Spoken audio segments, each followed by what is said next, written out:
Ducati's Monster. For 30 years, it's been an absolute legend.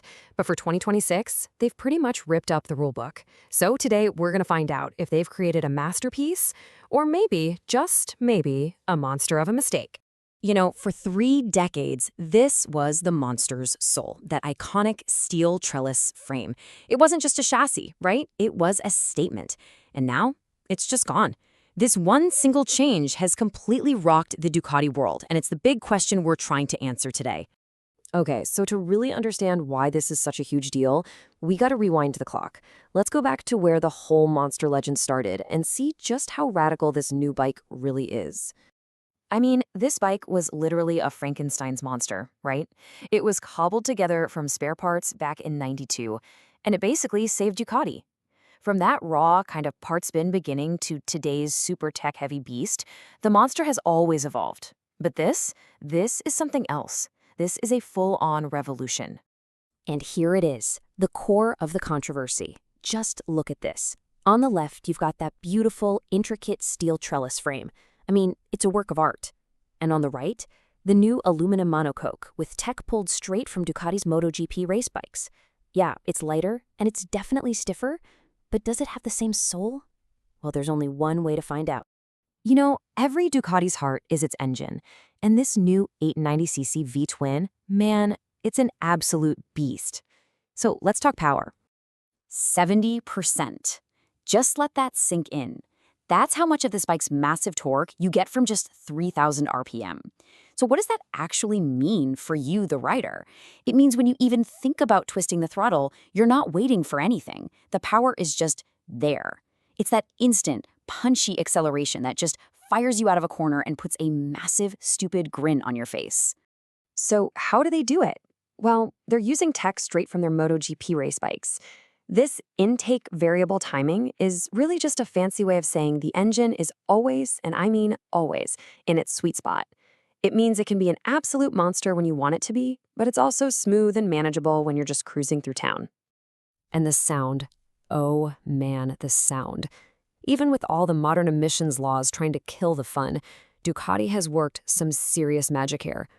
It's got that deep, booming V-twin roar that is just pure 100% Ducati. And the best part, when you back off the throttle, you get this amazing symphony of pops and bangs that is just, it's so addictive.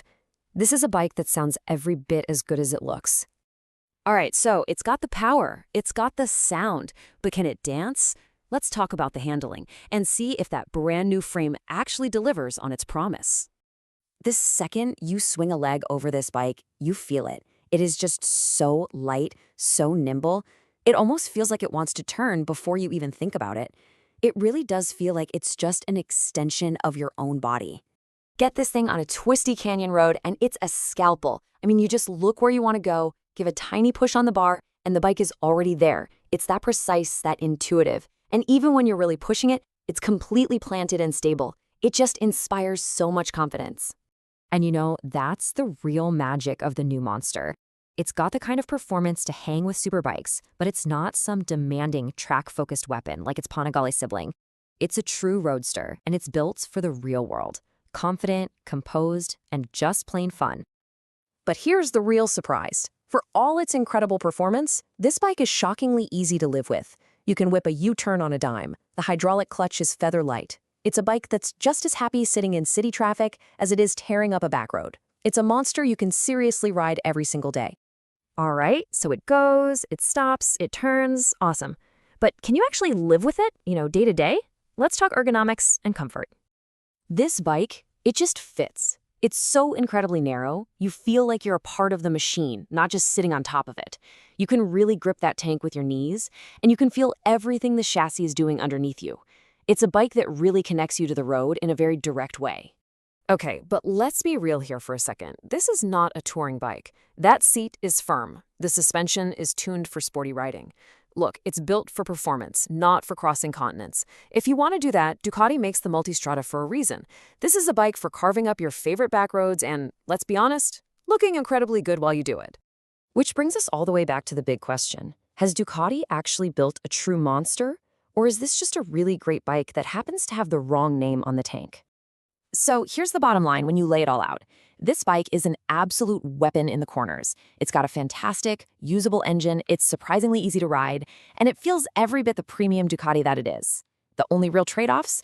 Yeah, it's not a touring bike and the suspension isn't fully adjustable. But for what this bike is designed to do, it's brilliant. So, is the Monster back? Yes. 1,000 times yes. It's different, for sure, but in so many ways, it's just better. This is a modern interpretation of a classic, and it's a phenomenal motorcycle. It's absolutely got the soul, it's got the performance, and it's got that special something, that magic, that only a Ducati can deliver. You know, Ducati took a massive gamble with this bike. They completely changed the formula that made the Monster a legend for 30 years. And you know what? It absolutely paid off. This is a better bike in every single objective way. It's a monster for a new generation, and frankly, it's one of the best bikes you can buy today, period.